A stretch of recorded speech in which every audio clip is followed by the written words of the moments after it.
Vandeham Shri Guruho Shri Yuta Padakamalam Shri Gurun Vaishnavamscha Shri Rupam Sagrajatam Sagana Raghunathanvitam Tam Sajivam Sadvaitam Savadhutam Parijana Saitam Shri Krishna Chaitanya Devam Shri Radha Krishna Padan Sagana Lalita Shri Vishakhanvitamscha Namo Om Vishnu Padaya Krishna Pristhaya Bhutale Srimate Bhakti Vedanta Swami Nitinamine Namaste Saraswati Deve Gauravani Pracharini Nirvishesha Shunyavadi पाश्चात्य देश तारिणी जय श्री कृष्ण चैतन्य प्रभु नित्यानंद श्री अद्वैत गदाधर शिवासादि गौर भक्तवृंद हरे Krishna Krishna Krishna Hare Hare Hare Ram Ram Ram Hare Hare Hare Krishna. So we'll start as usual by offering our obeisances to the Shed Goswamis. If possible, kindly do repeat after me.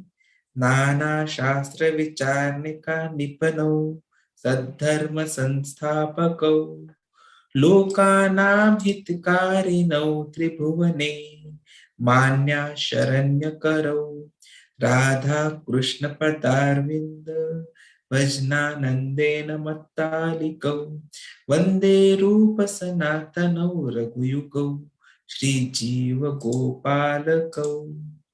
I offer my respectful obeisances unto the six Goswamis, namely Shri Rupa Goswami, Shri Sanatan Goswami, Shri Raghunath Bhatta Goswami, Shri Raghunath Das Goswami, Shri Jiva Goswami, and Shri Gopal Bhatta Goswami, who are very expert in scrutinizing and studying all the revealed scriptures with the aim of establishing eternal religious principles for the benefit of all human beings.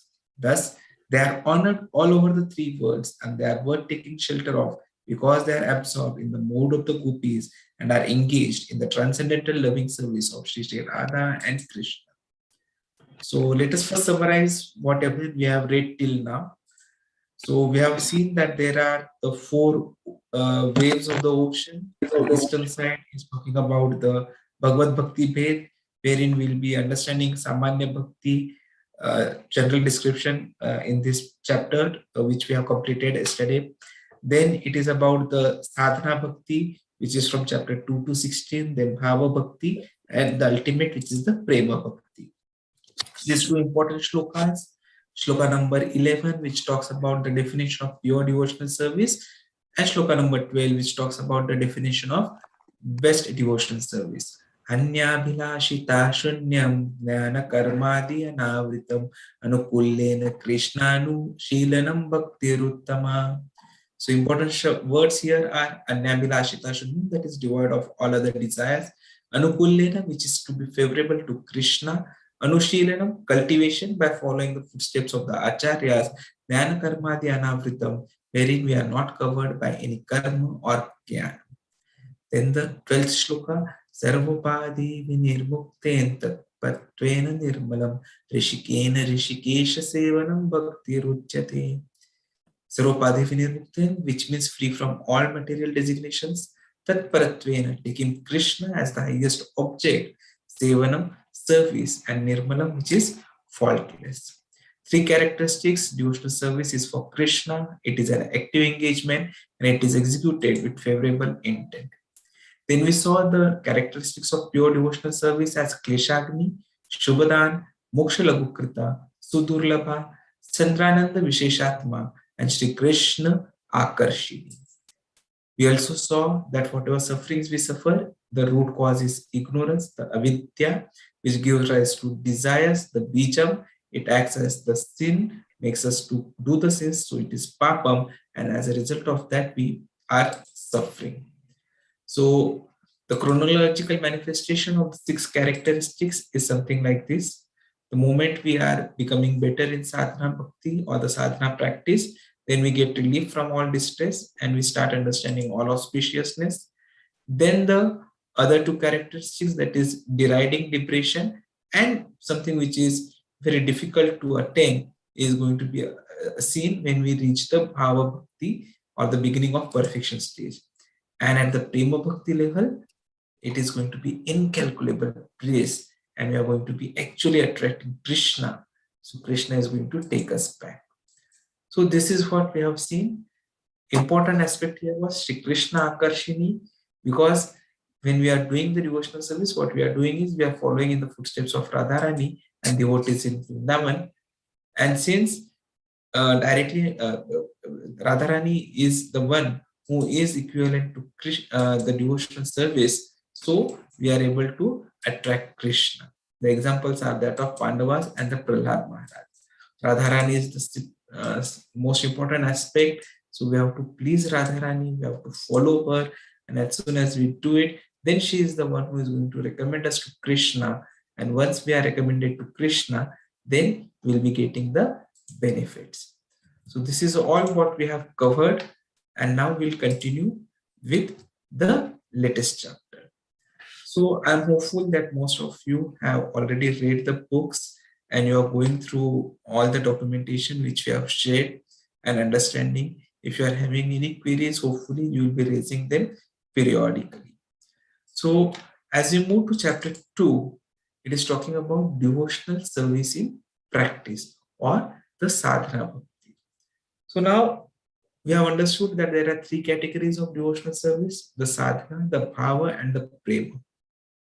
So in Sadhana Bhakti, we do not have self-realization, devotion for Supreme Personality of Godhead. So we are not yet completely into Krishna consciousness. We are doing the practice. We do certain activities because of which we are trying to develop that self-realization.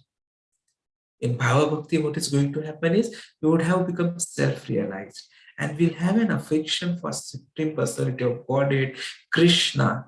That affection is going to start. Oh, I want to go continuously to Jagannath Ji Puri. I want to do continuous service to the deities. I want to worship the devotees. I want to serve the spiritual master.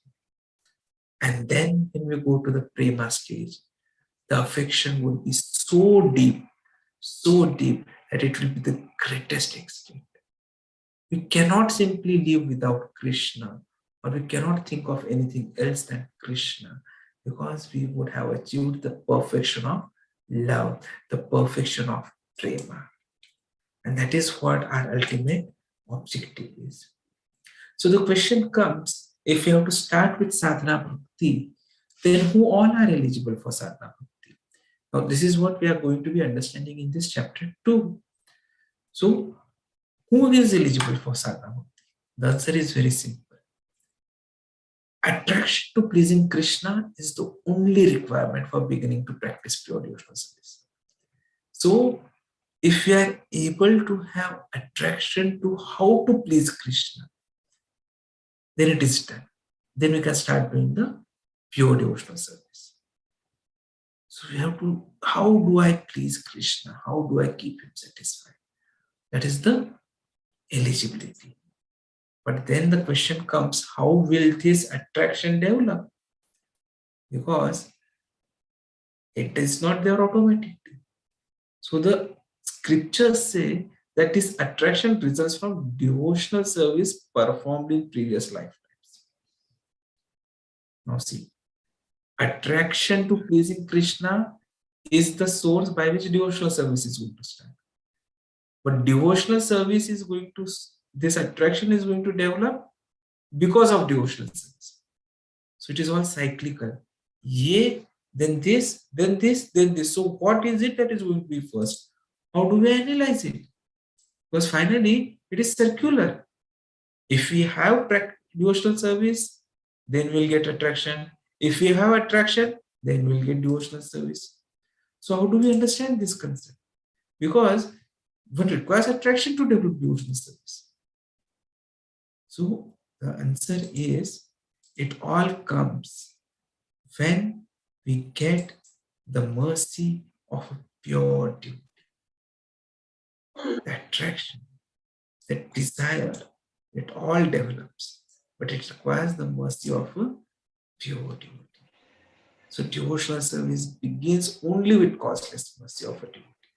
It cannot come out of by the mercy we may unknowingly execute devotional service, which is called as Ajnata Sikriti. So a devotee comes and says, "This is Bhagavad Gita, please take it." We touch Bhagavad Gita, we see what it is in it. We may not purchase it, but then unknowingly we have executed a devotional service, which is Ajnata Sukriti. And the moment we have touched that Bhagavad Gita, our development of slight taste or attraction to the bhakti starts. So this is very important, that someone has to inform us. Someone has to give his mercy. Oh, I need to give this bhakti to this particular person. I need this person to come into Krishna consciousness. So when someone has said something like this to us, then only our journey begins. Just go through our own examples, how we came into Krishna consciousness. If you see, we may have been maybe given some book by someone, or maybe some prasad by someone, or someone may have said, "Chalo udhar chalte hain." So it is someone is the devotee. He has had this mercy on us, and so our bhakti started. Otherwise, it was dormant. So the mercy of a devotee is very important. And the best example is Narada. Narada was born as a son of a maid servant. But then he got the opportunity to show Vaishnavas. We'll be seeing this example further in subsequent slides. But it was only when he served the devotees for around 4 months, that is the time he made progress. So what is important to understand here is that these waves of devotion, or this bhakti ocean which we see, it has got execution of devotional service and attraction for devotional service as two important parameters. But they go one after the other. But still we have to get into devotion, which is this outer circle. And how do we get that devotional? Because of the causeless mercy. So we always have to look out for devotees. We have to be on the lookout. Who is there who is going to give the mercy? Even Guru's mercy we do not get automatically. Even for Guru to give us a mercy, his disciples first have to recommend to us. Just think, tomorrow you were to meet, say, Pradhan Mantri, the Prime Minister of a nation. Can you go there directly? No. You'll have to approach through a parampara, you have to approach through a system. And when one officer recommends to his higher officer recommends to the higher officer, then Prime Minister, okay, you are recommending, so I will meet him. So that mercy of someone is always important when you have to achieve something big. And devotional service is the biggest thing which can happen in anyone's life. So how can it come automatically? For that to be achieved, there has to be a causeless mercy, and causeless mercy of a devotee.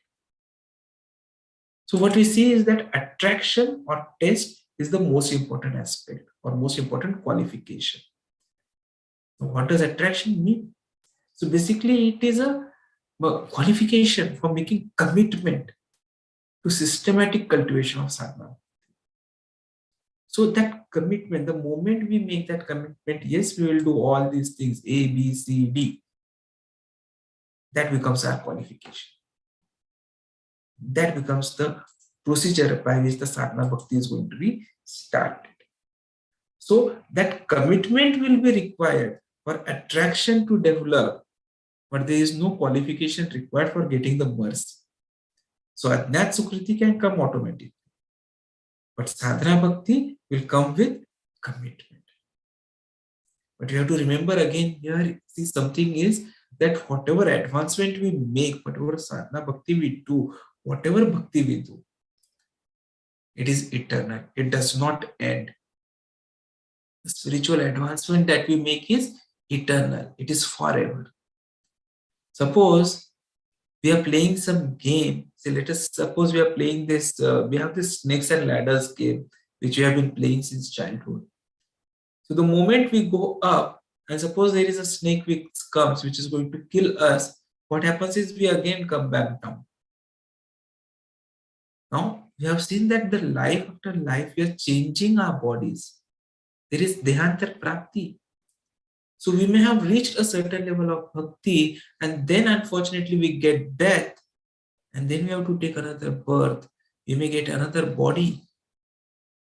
So what, sir? Do we have to again start from that square number 1? No. Luckily, spiritual advancement does not work like this. It works if you have reached a certain stage, then that's it. You will start from that stage further. You don't have to start from zero again. So it is only plus, plus, plus, plus, plus till you achieve the final plus and you go back to God. Because Krishna is very merciful. He is such a merciful father that he wants all his children to come back to him. And so he has made this so much simple for us. So this attraction of Krishna is basically going to be gained from our previous advancement in devotional service. Because that is always going to remain in our heart, with our soul. When we are transmigrating, that devotional advancement, whatever we have done, that is also transmigrating. And in future life, it impels us. Please meet some devotee, find some devotees somewhere, and take up the practice from where we have left finally. We have seen the example of Jad Bharat. He was such a pious king, Bharat Maharaj.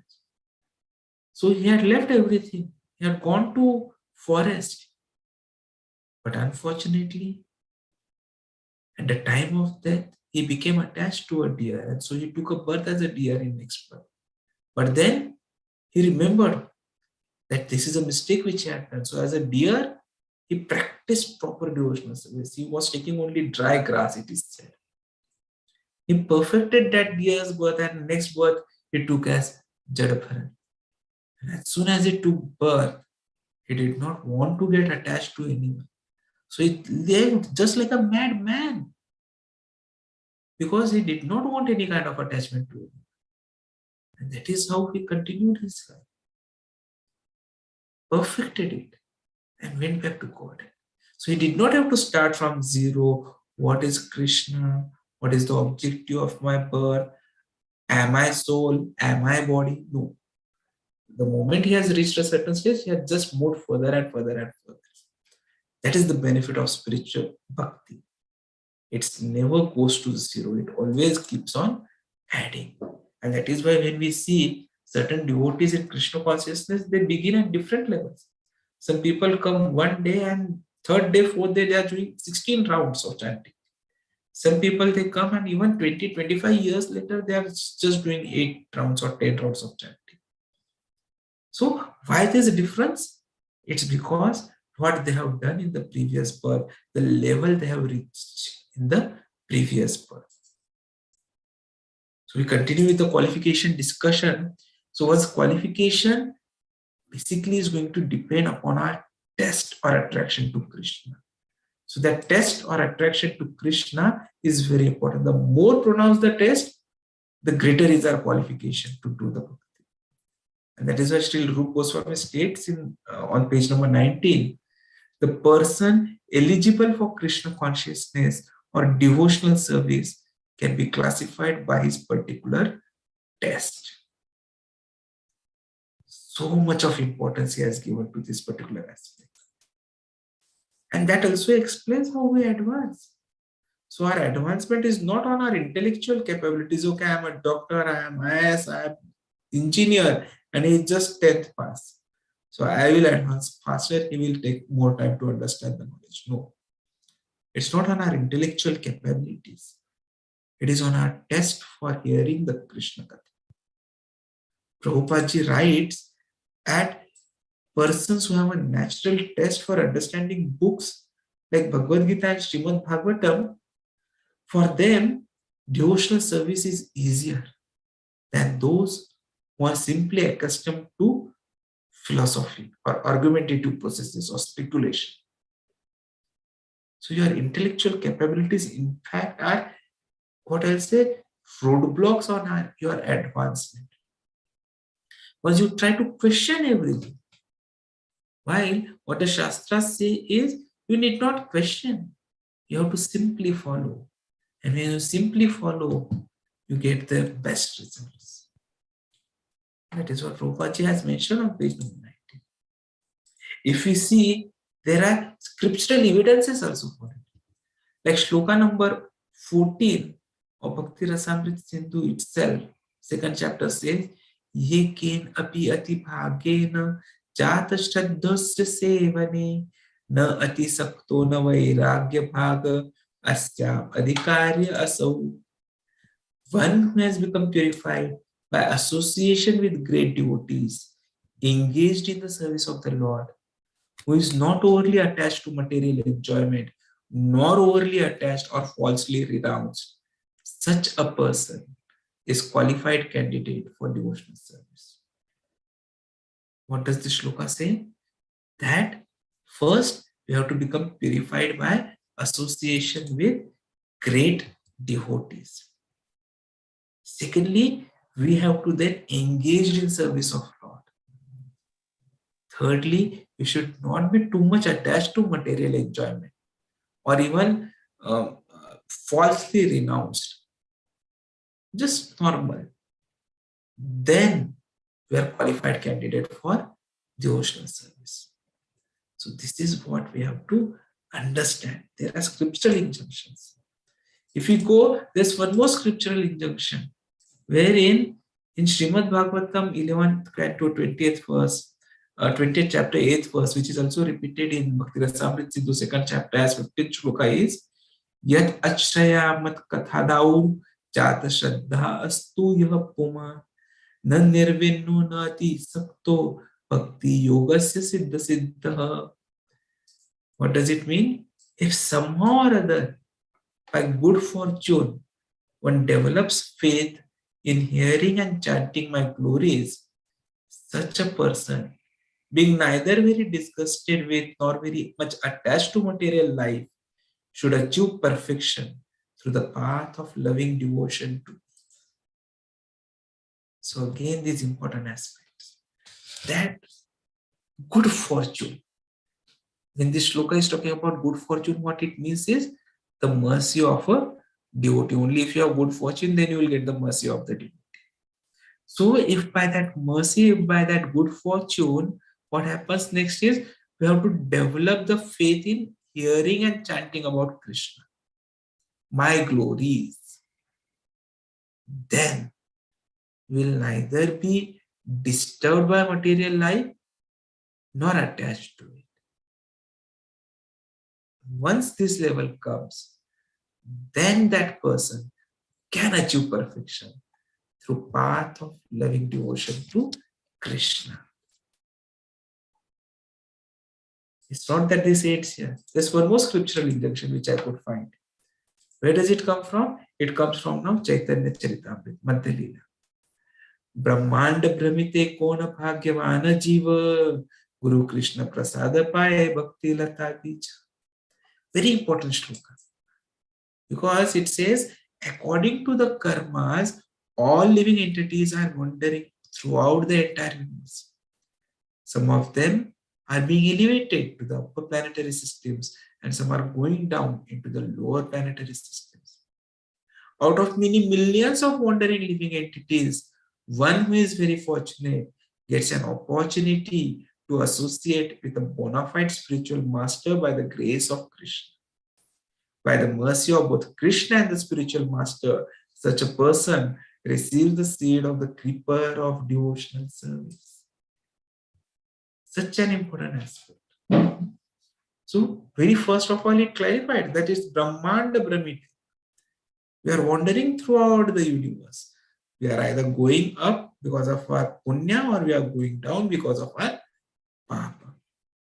But only few are there who are fortunate to get the Guru, bona fide spiritual master. And that comes with the grace of Krishna. And then, because of both Krishna and Guru together, we received the Bhakti Lata Bija. That is the creeper of devotional service. Now, in this particular purport, Prabhupada ji writes few more important aspects, wherein he gives this whole process. He says that Krishna is situated in everyone's heart. He is Chaitya Guru basically, Paramatma. And if one desires something, Krishna fulfills one's desire. So whatever we want, he is going to fulfill it.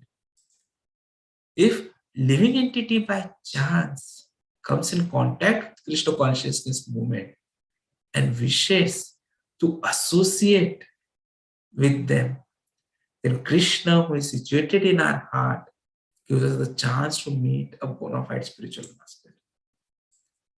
And this is called as Guru Krishna Prasad. So it does not come automatically. It comes with luck, with fortune. As soon as it happens, Krishna is prepared to bestow his mercy. And as soon as the living entity desires Lord's mercy, Lord immediately gives him an opportunity to meet a bona fide spiritual master.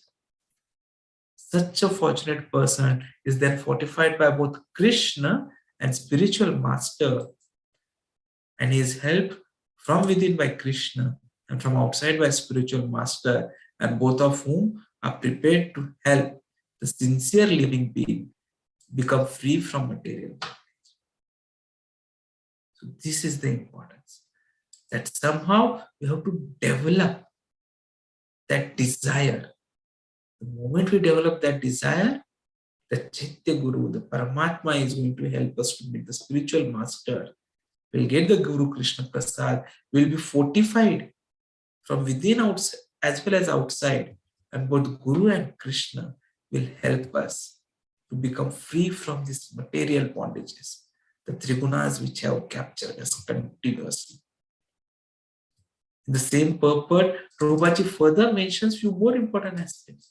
He says, how can one become fortunate can be seen from the life of Sri Narada Muni, which we saw right now.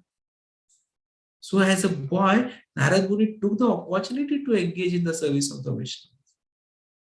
So the Vaishnavas took compassion upon him. They offered him the remnants of their food. So the moment, as a boy, Narada took their servings and he kept on serving them and obeying their orders, he became the object of their sympathy. And by their mercy, he became gradually pure devotee. So what happened? The next life he became Narada Muni, the most exalted of Vaishnavas, the most important Guru and Acharya of Vaishnavas. That is the importance of Vaishnavas, the mercy. So following in the footsteps of Narada Muni, this Krishna consciousness movement is rendering service to humanity by giving everyone a chance to come in contact with Krishna. If one is fortunate, he becomes intimately related with this movement. Then by the grace of Krishna, one's life becomes successful. Everyone has dormant Krishna Bhakti, love for Krishna, and in the association of good devotees, that love is revealed, as is revealed in Chaitanya Charitamrita, Madhya Leela 22.107. Prabhupada further writes, Nitya Siddha Krishna Prema Sadhya Kabhauna Ashravanadi Shuddha Chitta Kariye Udaya. Dormant devotional service to Krishna is within everyone. Simply by associating with devotees, hearing their good instructions, and chanting the Hare Krishna Mahamantra, dormant love for Krishna is awakened. In this way, one acquires the seed of devotional service. Guru Krishna Prasade Paya Bhakti Lata Bija. So that is how we have to get our devotional service. Now, even whatever good activities we think we are doing, there are different categories to it, as per the Shastras. So there are three categories again. One is Bhuvanmukhi Sukriti. That is, we do something good so that we get the material appearance. You go to temple, oh God, tomorrow is my exam. I will do this many rounds. Please get me good marks. Bhuvanmukhi. Oh Lord, give me a good wife. Bhuvanmukhi. We do japa tapa vrata so that we get the material opulences. So that is Bhuvanmukhi Sukriti. Then we have Mokshanmukhi Sukriti, wherein we strive to merge into the existence of the Supreme. We simply say we do not want any kind of birth. We want to be one with the Supreme. We want to merge into the Supreme. So that is Mokshanmukhi Sukriti, liberation. And then we have Bhakti Unmukhi Sukriti, wherein our dormant Krishna consciousness is awakened. And the good fortune of Bhakti Unmukhi is attainable only when we come in contact with the devotee. So these are the three types of pious activities. Now coming back to the chapter Sadhana Bhakti, the question comes, Prabhuji, what is Sadhana Bhakti? So the definition has been given. Sadhana Bhakti is a systematic practice executed with the mind and senses that reawakens the ecstatic love of Godhead, Bhava Bhakti, which is lying dormant within the heart. So let us understand the importance of this definition. Sadhana is not creating love of Godhead, it's only reviving the love because it is already there with us. Secondly, it's just like a dormant seed. Without sunlight, it cannot grow. So similarly, our sadhana requires seed of love, the sunlight of the mercy, Lord's mercy.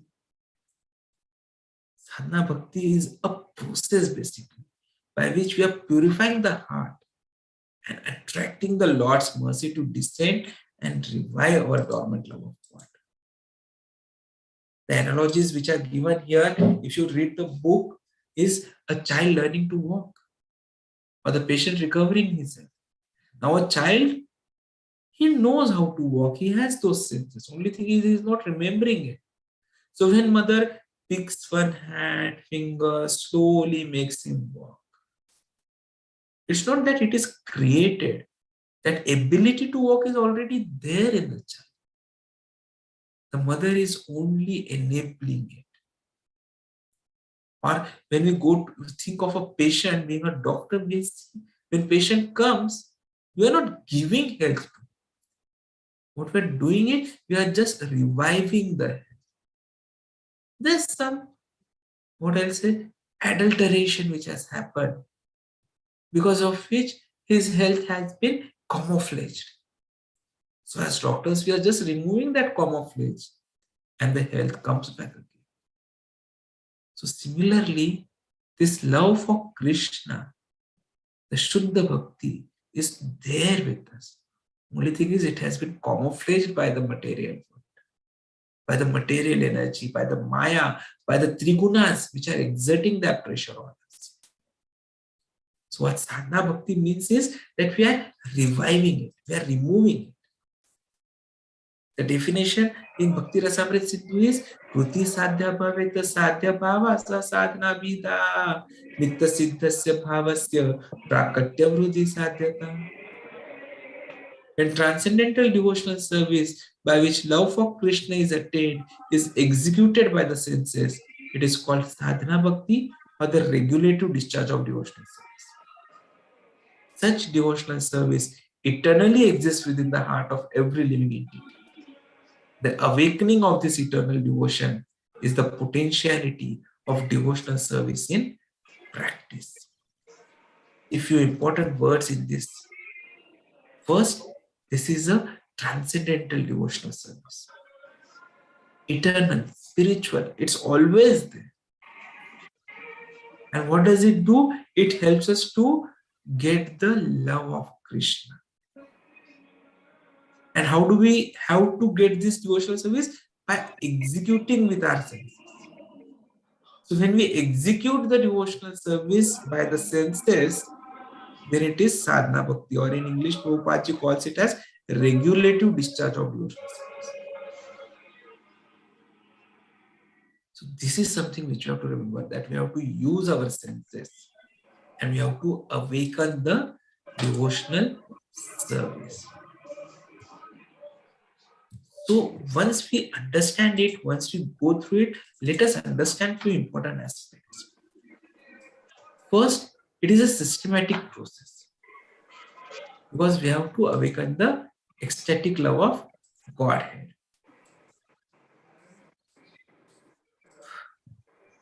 Now, practice means employing both the mind and the senses in practical devotional service.